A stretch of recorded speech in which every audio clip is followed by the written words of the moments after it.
mes chers collègues, confrères et amis, les voies biliaires extra-hépatiques représentent le chemin de croix qu'empruntent quotidiennement tous ceux qui, médecins, radiologistes, endoscopistes et surtout chirurgiens digestifs, pour s'intéresser à la voie de l'excrétion de la bile. Et ce chemin de croix des pèlerins biliaires va nous intéresser à plusieurs niveaux. Ces voies biliaires commencent à la face inférieure du foie,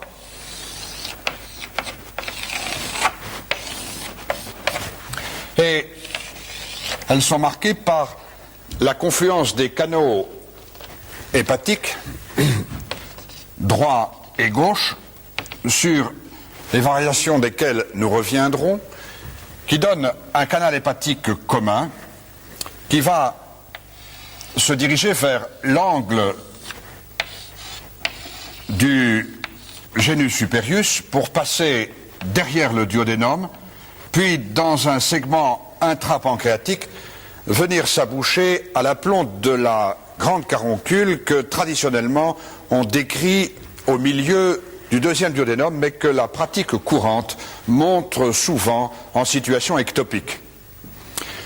Ces voies biliaires principales sont encore un des privilèges des hominiens, complétés par des voies biliaires secondaires, la vésicule biliaire et le canal cystique, à l'origine de ô combien d'envahissements, de complications septiques et de pathologies, qui vont ici dessiner ce grand axe biliaire décrit par Chauffard. Nous sommes bien sûr à l'étage sus-mésocolique. Les rapports intimes entre l'angle colique droit et la vésicule biliaire tout à l'heure expliqueront bon nombre aussi de complications septiques ou d'envahissement. Ces voies biliaires vont nous intéresser à deux niveaux. Tout d'abord, dans la portion pédiculaire, où le rabord est relativement facile sous l'angle chirurgical. Ensuite, dans la portion rétro-duodénopancréatique, où l'abord est beaucoup plus délicat. Compte tenu de la pratique courante des images scanographiques, qui sont in vivo ce que sont les coupes anatomiques sur le cadavre, je compléterai bien sûr mon exposé par une série de coupes horizontales et sagittales. La face inférieure du foie relevée, avec cette valve à foie sous le bord antérieur du foie, représenté ici de face,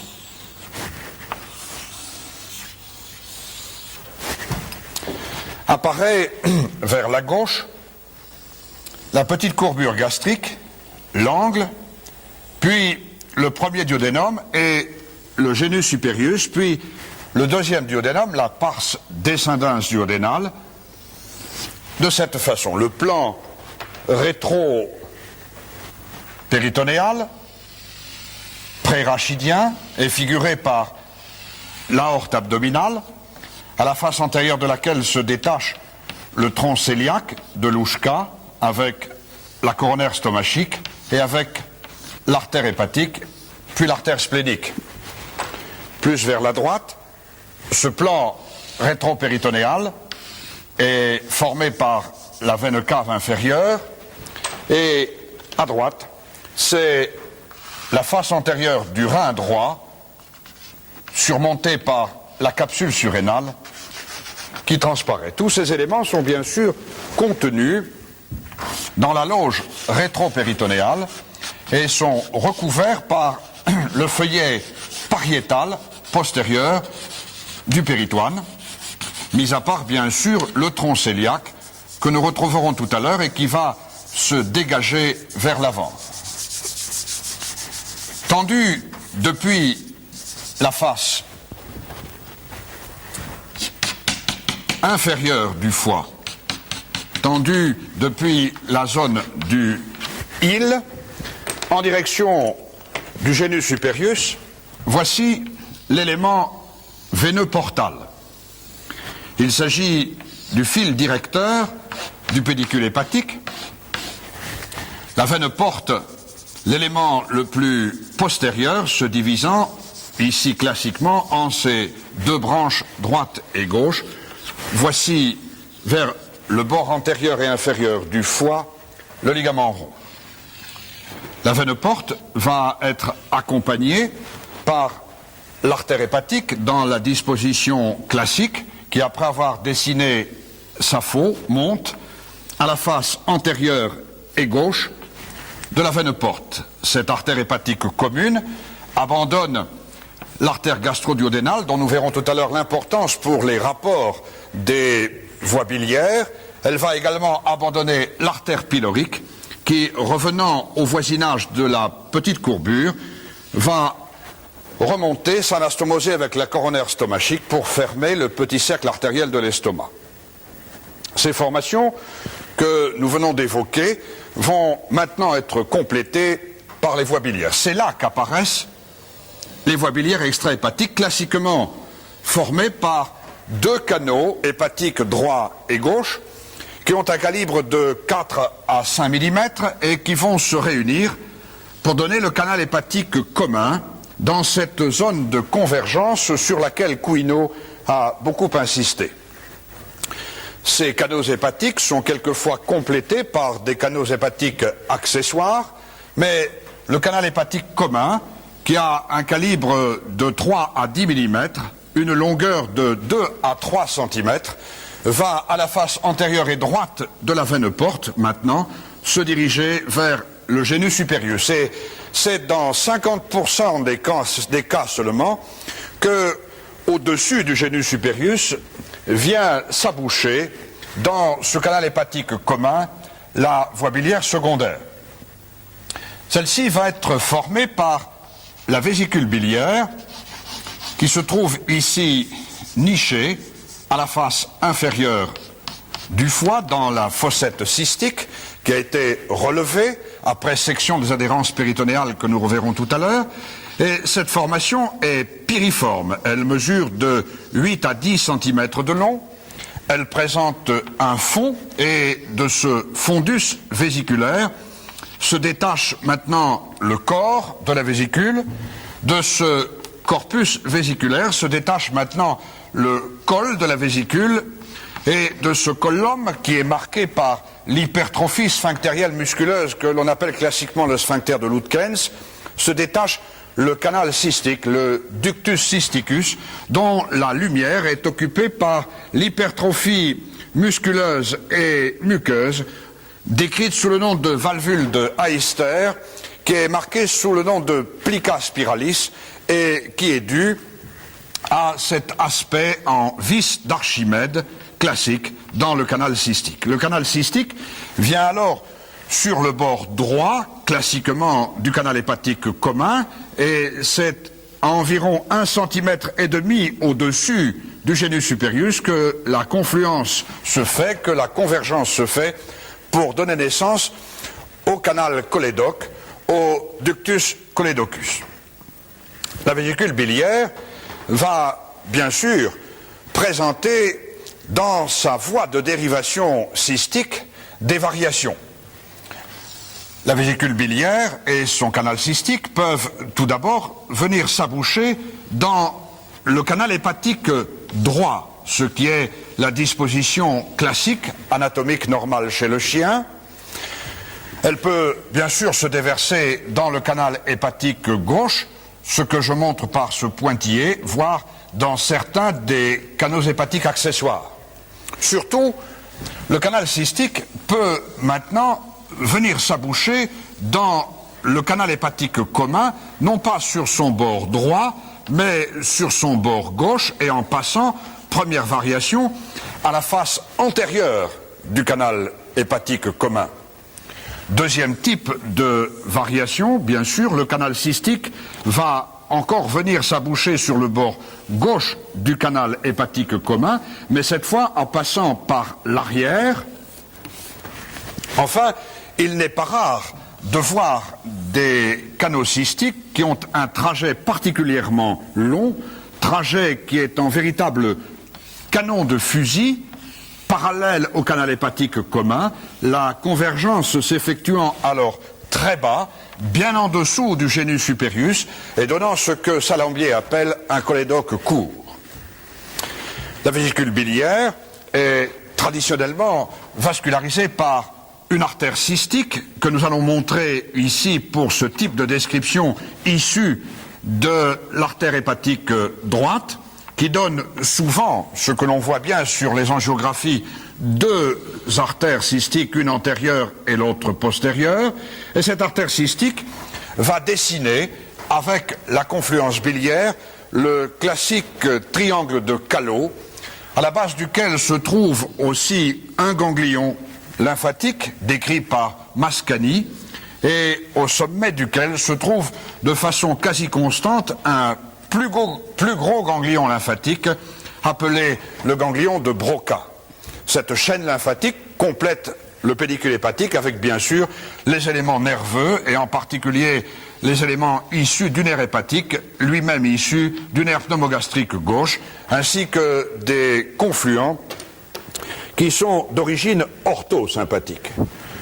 Tous ces éléments que nous venons de montrer sont maintenant cachés en dessous du feuillet péritonéal viscéral qui va tapisser le foie, qui va passer à la face inférieure du foie et qui maintenant va être tendu entre la face inférieure du foie et la petite courbure gastrique pour dessiner ce que l'on appelle encore l'épipléon gastro-hépatique, ce qu'on appelle encore le petit épipléon, que pour l'exposé pédagogique, nous allons maintenant sectionner, tout au moins partiellement. Ce feuillet péritonéal va ainsi, dans la même loge hépatique à la face inférieure du foie, inclure la vésicule biliaire dans sa fossette cystique, et ce feuillet péritonéal va présenter des adhérences que nous allons ici représenter sectionnées et que nous retrouverons tout à l'heure au voisinage de l'angle colique, adhérence qu'il a fallu couper pour libérer le foie et pour pouvoir ainsi le relever. Ces adhérences variables vont, pour la vésicule biliaire, donner un mésocyste et sur une coupe partielle de parenchyme hépatique que voilà représentée, la vésicule biliaire apparaît maintenant soit collée à la face inférieure du foie. Dans ce cas, le mésocyste est très court et cette adhérence donne à la vésicule biliaire une mobilité qui est faible. Dans d'autres cas, au contraire, la vésicule biliaire est à distance de la face inférieure du foie. Là, le mésocyste est beaucoup plus long et ceci va faciliter la dissection et la mobilisation de la vésicule biliaire.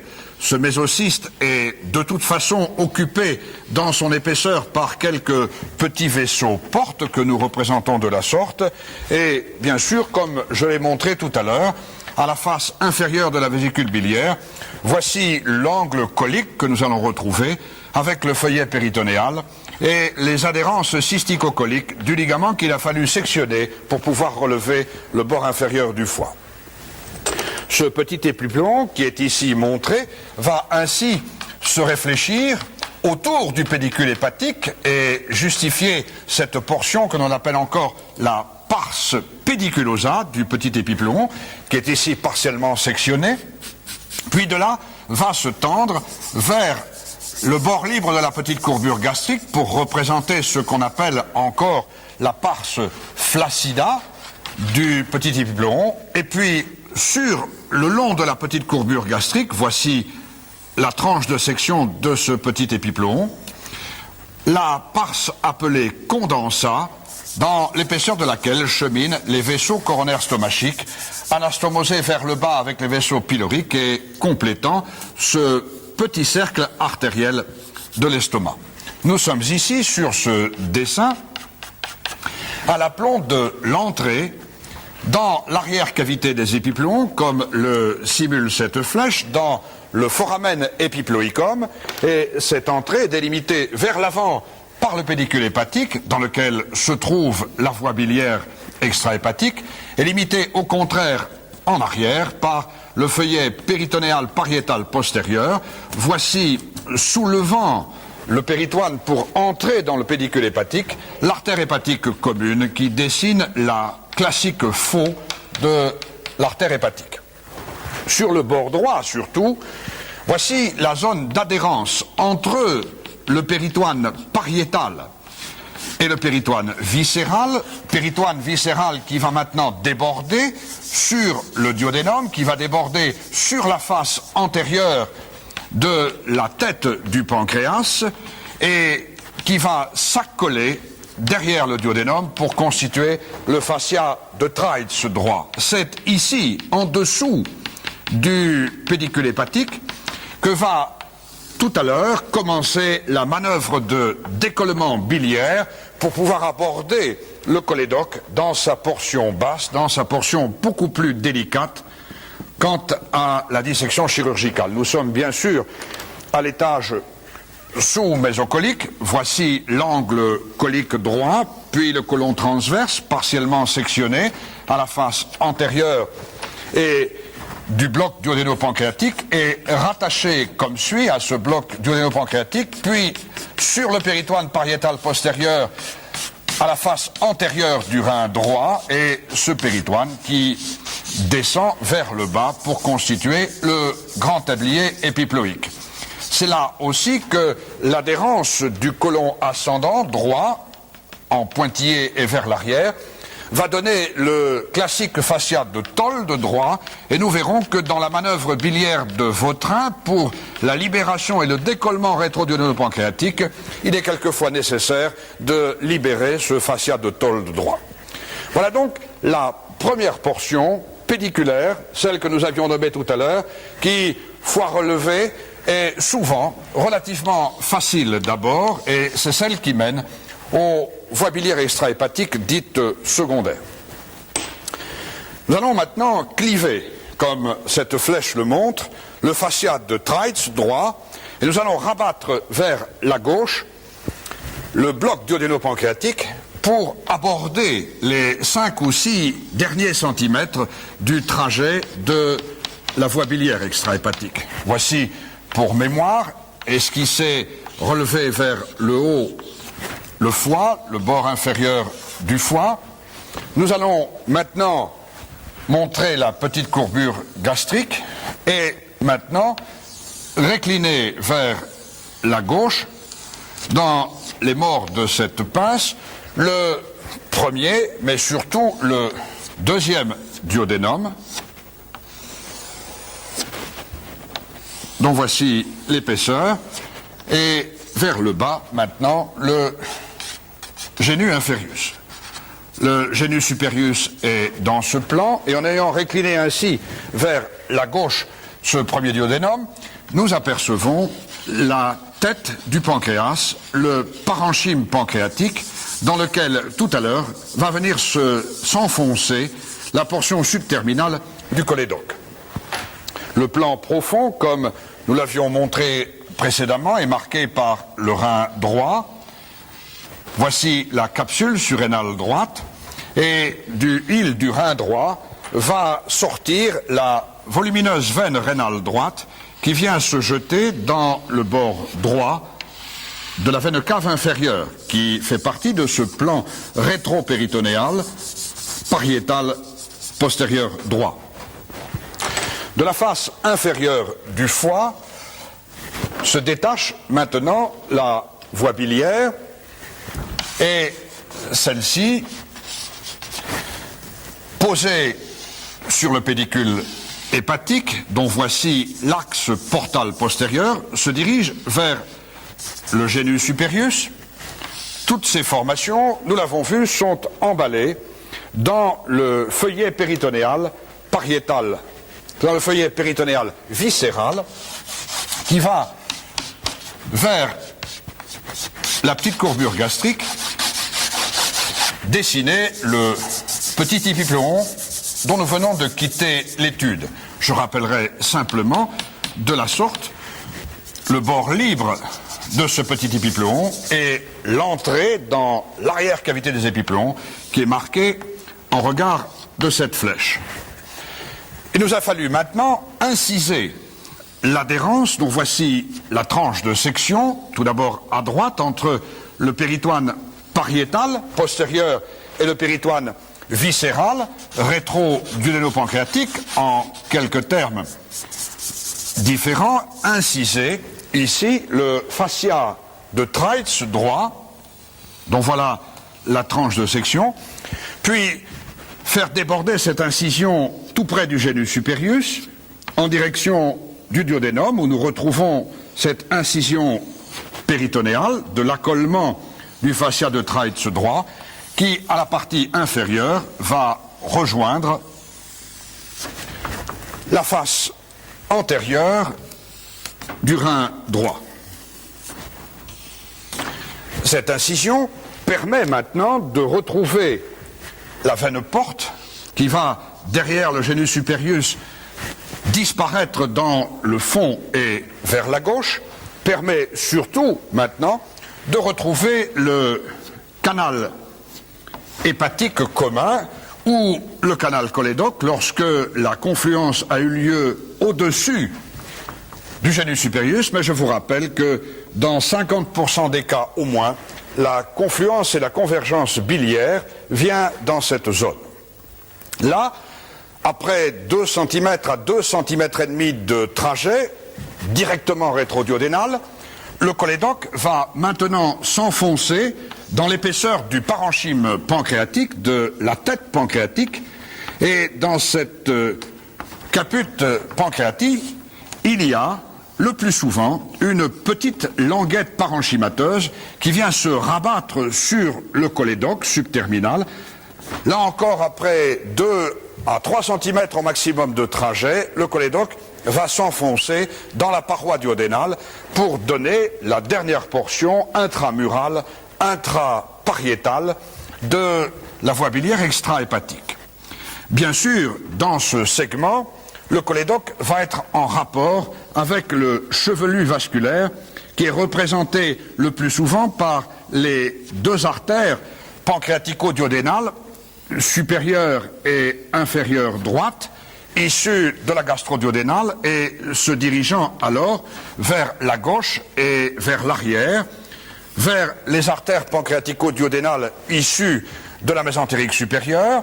Bien souvent également, derrière le genu superius, il y a des petites branches qui peuvent gêner la dissection que nous évoquions tout à l'heure, issues de l'artère pylorique. Et enfin, il n'est pas rare de trouver des vaisseaux issus de la pancréatica magna, cette grande anastomose transcervicale pancréatique.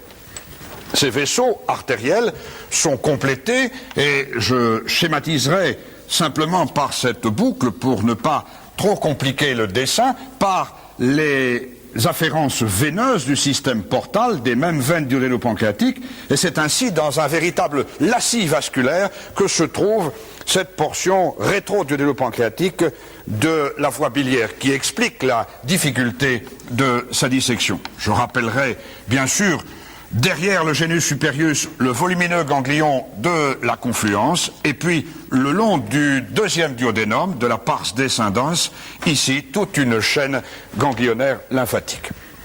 Sur ce dessin, voilà vers le haut la face inférieure du foie, voilà la vésicule biliaire qui est rappelée, vers le bas bien sûr, nous allons trouver ici la racine du mésocolon transverse et vers la droite le mésocolon droit qui s'est accolé, qu'il a même fallu quelquefois cliver pour libérer cette tête pancréatique, et vers le bas, je rappellerai simplement le bord supérieur du côlon droit.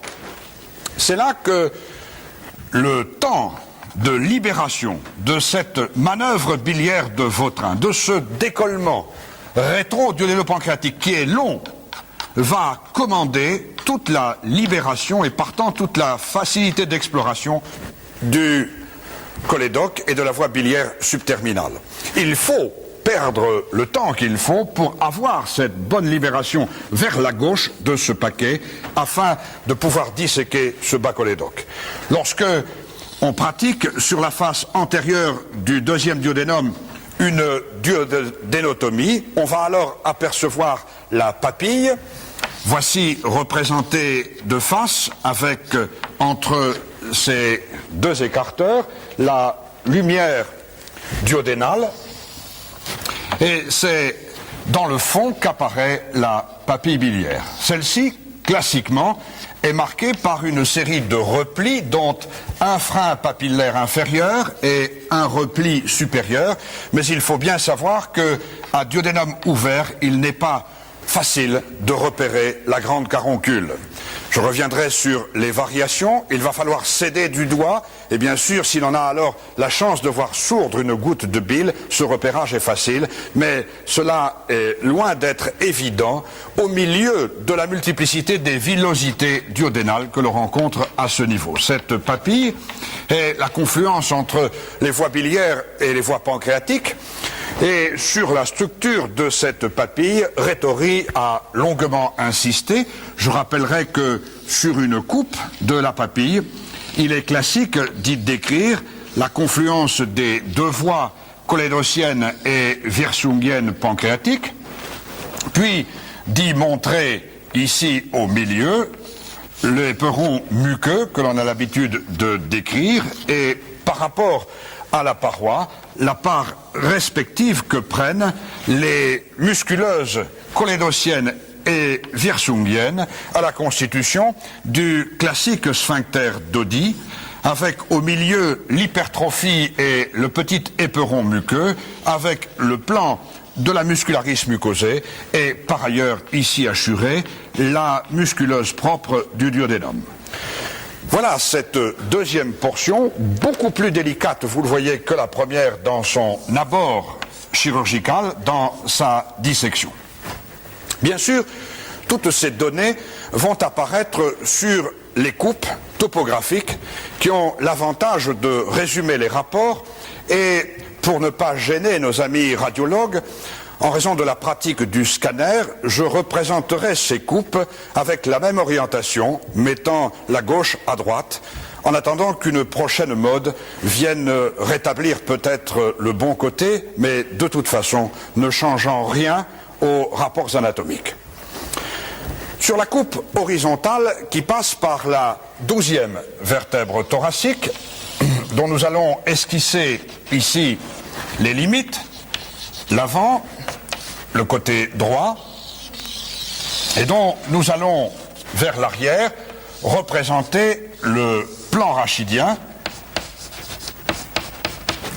en nous bornant, pour ce qui est des parois, qui ne nous intéressent pas aujourd'hui, à limiter celle-ci de la sorte. Nous allons rencontrer à la face antérieure et droite la volumineuse veine cave inférieure, à la face antérieure et gauche, l'aorte abdominale, et TH12, c'est le départ du tronc cœliaque de Louchka. À droite, la coupe va intéresser le rein droit, dont seul le pôle supérieur va apparaître, alors qu'à gauche, le rein gauche est déjà beaucoup plus volumineux, avec le départ de ces voies excrétrices supérieures. Dans le plan rétro-duodénopancréatique et latéro-pariétal, nous allons trouver un certain nombre d'éléments schématisés comme suit. D'abord, la chaîne végétative latérovertébrale, thoraco-lombaire, la naissance des nerfs splanchniques, et à la face antérieure de la 12e vertèbre thoracique, le canal thoracique. À droite, la glande hépatique, représentée ici en coupe, nous montre à la face inférieure la niche dans laquelle se trouve le corps, ou à ce niveau le voisinage du col de la vésicule biliaire. Au contraire, vers la gauche, voici l'estomac, la petite courbure gastrique, la grande courbure gastrique, et voici dans l'hypocondre gauche, à l'extrême gauche, voilà la rate. Au voisinage du île de cette dernière, nous allons représenter la terminaison de la queue du pancréas et montrer ainsi le trajet de l'une des trois branches du tronc cœliaque, l'artère splénique. Vers l'avant, voici esquissé le trajet de l'artère hépatique et voici contre le bord libre de la petite courbure gastrique les deux branches de l'artère coronaire stomachique. Le pédicule hépatique est formé quant à son élément postérieur par la volumineuse veine porte. À la face antérieure et gauche de la veine porte chemine l'artère hépatique commune. À la face antérieure et droite chemine le canal cholédoque. Voici où se situent sur cette coupe les voies biliaires qui nous intéressent, principales et voies biliaires secondaires.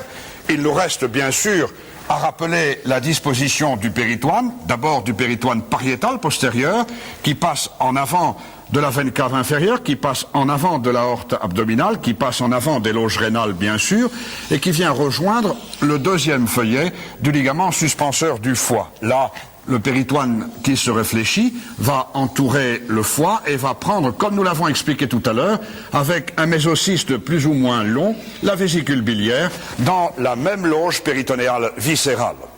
Le péritoine viscéral, dans son deuxième feuillet, va constituer le petit épipléon qui, se réfléchissant autour du pédicule hépatique pour y dessiner la pars pédiculosa, glisse à l'intérieur maintenant de l'arrière-cavité épiploïque, puis va donner le premier feuillet de l'épipléon gastro-splénique, puis le premier feuillet de l'épipléon pancréatico-splénique, passer derrière le pancréas, donner le deuxième feuillet de l'épipléon pancréatico-splénique, le deuxième feuillet de l'épipléon gastro-splénique, et enfin le deuxième feuillet de ce petit épipléon gastro-hépatique. En arrière, voici la partie la plus haute et gauche de l'adhérence qu'est le fascia de Treitz gauche. Et puis, voici alors le soulèvement du péritoine par la faux de l'artère hépatique qui va délimiter avec la faux de la coronaire stomachique en regard le classique foramen bursé omantanis. Nous sommes ici dans l'arrière-cavité des épipléons, et voici, en regard de cette flèche, le hiatus de Winslow. C'est là qu'on entre dans l'arrière-cavité épiploïque, comme nous le montrions tout à l'heure ici, c'est-à-dire avec en avant le pédicule hépatique et avec en arrière le péritoine pariétal qui est posé sur la face antérieure de la veine cave inférieure.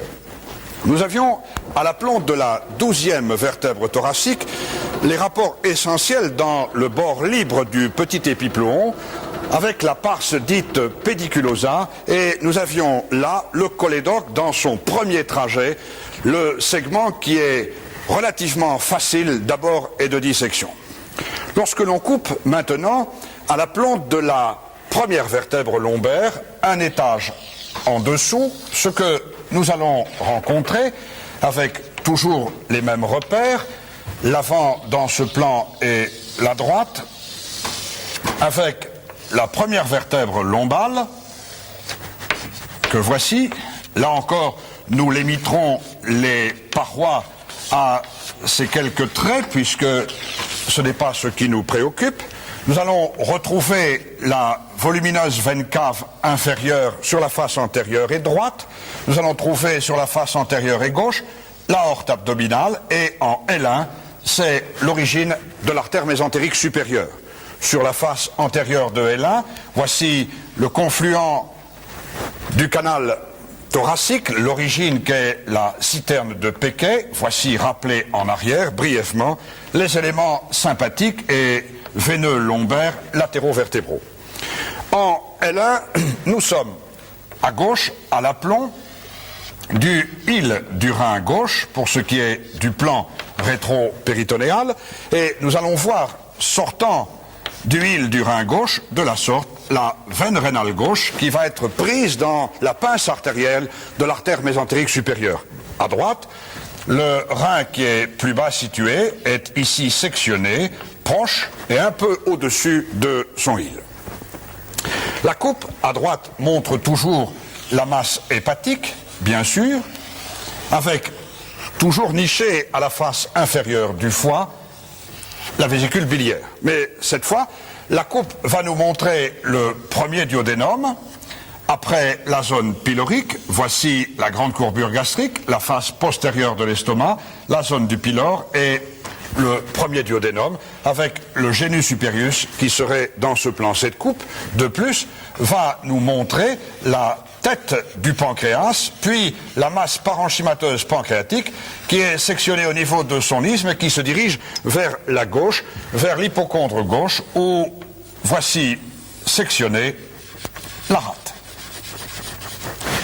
Là, nous allons retrouver le tronc veineux portal qui est formé par la confluence de la veine mésentérique supérieure avec la veine splénique. Voilà pourquoi les anastomoses splénorénales sont si faciles. Et bien sûr, la voie biliaire principale qui nous intéresse, c'est le canal cholédoque qui commence à peine à entrer ici dans son segment rétro-duodéno-pancréatique. Le péritoine pariétal postérieur, maintenant, va se réfléchir sur le bord gauche de l'artère mésentérique supérieure, se prolonger par le péritoine viscéral rétro-duodéno-pancréatique, entourer le duodéno-pancréas, entourer l'estomac, former l'épiplomb gastrosplénique, puis l'épiplomb pancréatico-splénique et revenir en arrière pour se réfléchir sur le bord gauche de l'artère mésentérique supérieure, puis se prolonger là par le péritoine pariétal qui vient constituer le deuxième feuillet du ligament suspenseur du foie. Là, le péritoine à nouveau viscéral va englober dans le même sac séreux le foie et la vésicule biliaire. Et la vésicule biliaire en place va, vous le voyez ici, contracter des rapports de voisinage intime avec la face antérieure du premier duodénum, avec le génus superius. On y décrit même des adhérences et cela peut expliquer aussi certains envahissements ou certaines fistules biliaires. Bien sûr, en arrière, voici du côté droit le fascia de Treitz droit, voici ce qui nous intéresse moins du côté gauche, le fascia de Treitz gauche, et voici le second feuillet péritonéal qui montre ici maintenant l'arrière cavité des épiploons qui, elle, est sur cette coupe complètement fermée. Voici le trajet du décollement qu'il va falloir faire, comme je l'ai montré sur le deuxième schéma tout à l'heure, sur le bord droit, pour incliner vers la gauche le duodénopancréas et aborder le cholédoque qui, sur cette coupe à l'aplomb de L1, représente les rapports de la voie biliaire extrahépatique et où l'on retrouve encore la voie biliaire secondaire qui est au voisinage immédiat de la vésicule biliaire. Si l'on coupe maintenant un étage au-dessous, à l'aplomb de la deuxième vertèbre lombale, avec toujours les mêmes repères, l'avant et la droite dans ce plan, ce que nous allons rencontrer ici, c'est la zone de l'accolement à l'aplomb de cette deuxième lombaire, du fascia de Tolde droit, voici toujours rappelé les plans pariétaux, par rapport au fascia de Treitz droit. Bien sûr, nous trouvons toujours en arrière et sur le bord droit du rachis la veine cave inférieure, en arrière et sur le bord gauche du rachis l'aorte abdominale. Il y a sous l'angle urinaire maintenant en L2, nous sommes à l'aplomb du hile du rein gauche, du rein droit, pardon, et au niveau du rein gauche, nous sommes en dessous du hile du rein gauche avec le départ de la voie excrétrice et de l'urotère gauche. Mettons pour mémoire de la sorte les éléments rétro-duodénaux et latéraux-rachidiens, nerveux, végétatifs ou veineux lombaire ascendant. Sur cette coupe, nous allons sectionner le deuxième duodénum, puis le pancréas,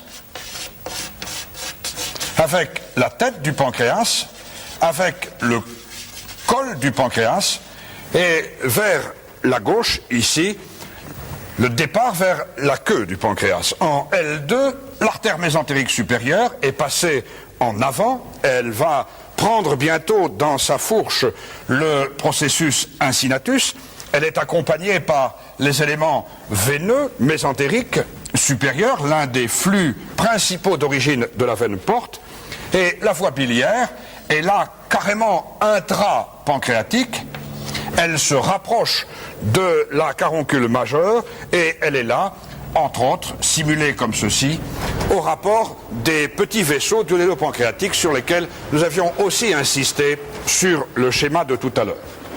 Ces formations vont vers l'avant maintenant, être au contact d'abord de quelques anses intestinales grêles que je simulerai de la sorte pour fixer les idées et surtout ici à droite en rapport avec le côlon droit. Le péritoine pariétal postérieur va se réfléchir pour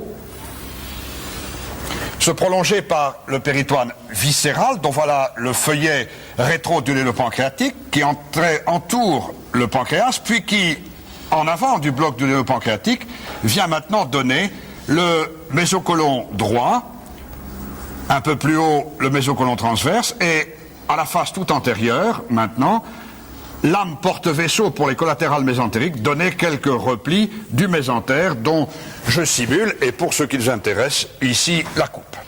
Nous allons sur ce dessin trouver premièrement l'accolement rétro-duodéno-pancréatique qui constitue le fascia de Treitz. Et nous allons maintenant sur ce dessin montrer l'autre accolement qui vient cacher, enfouir le deuxième duodénum, qu'est le fascia de Toll de droit.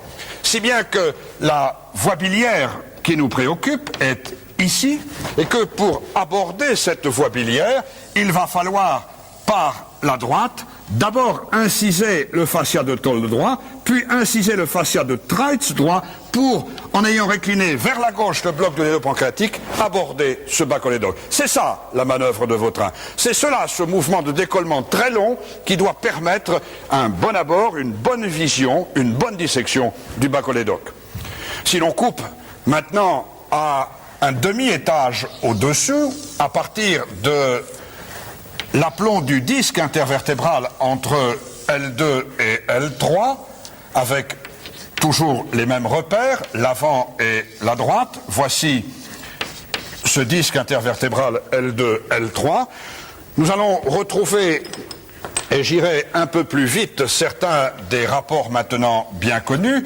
La veine cave inférieure à droite, l'aorte abdominale à gauche, c'est là presque le départ de l'artère mésentérique inférieure. Nous allons y trouver, ici, la papille, qui classiquement se projette en regard du bord inférieur de L2, c'est-à-dire très proche de l'abouchement terminal de la voie biliaire cholédoco-virsungienne. Voici le petit pancréas, voilà la zone du col du pancréas, et bien sûr avec les mêmes rapports et les mêmes repères que précédemment, l'intestin grêle en avant, le côlon droit qui est ici dans le flanc droit, et à ce niveau, en L2, L3, par rapport aux éléments pariétaux postérieurs que nous allons esquisser de ce simple trait, sous l'angle urinaire, voici le pôle inférieur du rein droit, et voilà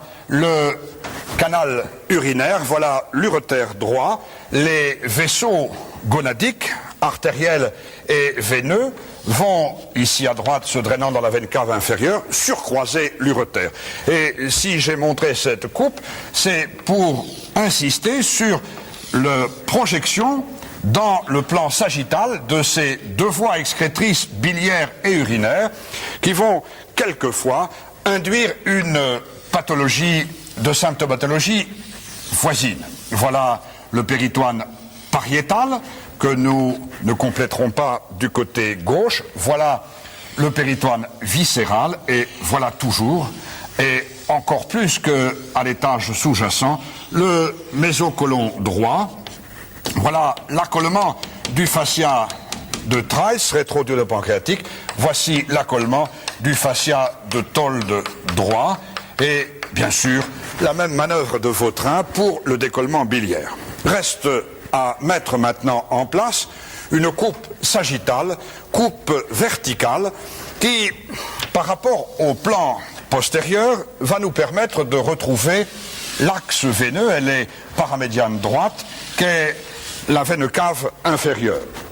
Celle-ci va traverser le diaphragme à l'aplomb de la foliole postérieure et droite. Voici la paroi abdominale antérieure. L'avant est dans ce plan. La veine cave inférieure reçoit à sa face antérieure les veines sus-hépatiques, classiquement supérieures, moyennes et inférieures. Et voici le foie, avec en arrière la coupe du lobe de Spiegel, puis la zone de la plaque hilaire, puis le bord antérieur et supérieur du foie, et le bord inférieur du foie, qui est lisse, avec sous le foie la fossette vésiculaire.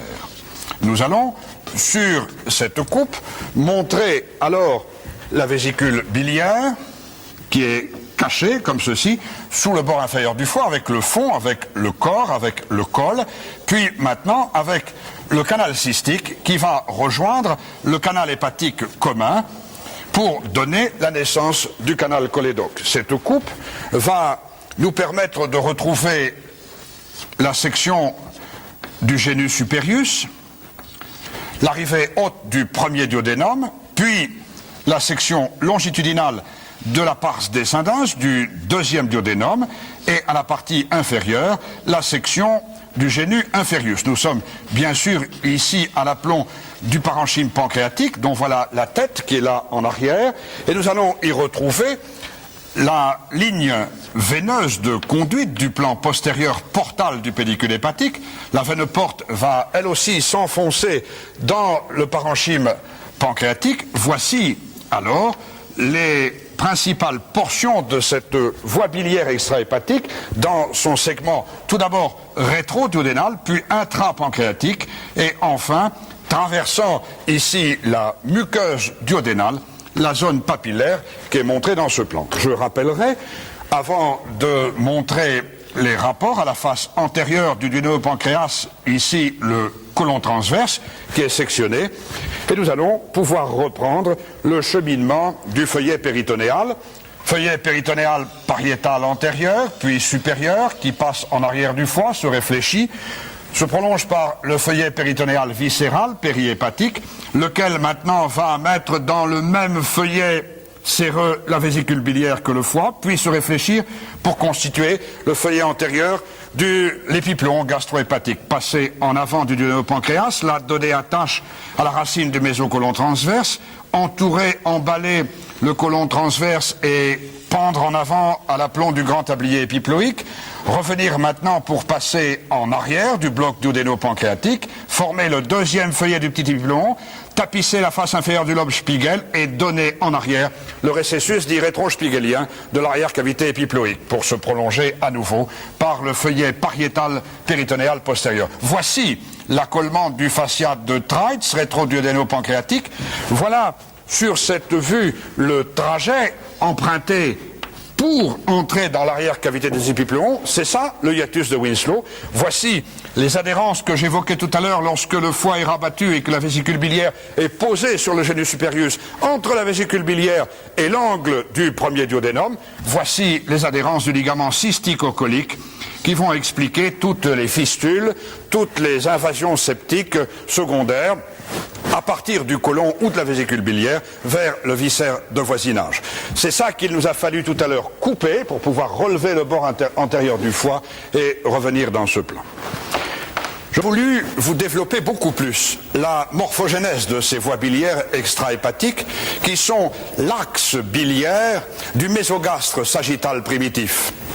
J'aurais voulu insister sur les variations d'abouchement du cystique dans les canaux hépatiques, mais aussi du canal cholédoque à l'intérieur de la papille, et les explorations endoscopiques montrent, comme les explorations radiographiques, les extrêmes variations. J'aurais voulu insister sur les pédicules hépatiques, pédicules courts ou pédicules longs, pédicules concentrés ou pédicules étalés, avec les aberrations vasculaires qui sont loin d'être rares, les artères mésentériques supérieures, droite issue de la mésentérique supérieure, gauche issue de l'artère coronaire stomachique, autant de justifications à tous ces examens endocavitaires que sont les artériographies, que sont les cholangiographies, que sont les phlémographies portales qui renseignent le chirurgien avant d'y aller. Mais Parce que les voies biliaires pathologiques que vous abordez, que vous injectez, que vous lisez, sont très différentes des voies biliaires normales, j'ai préféré rappeler aujourd'hui la disposition la plus classique.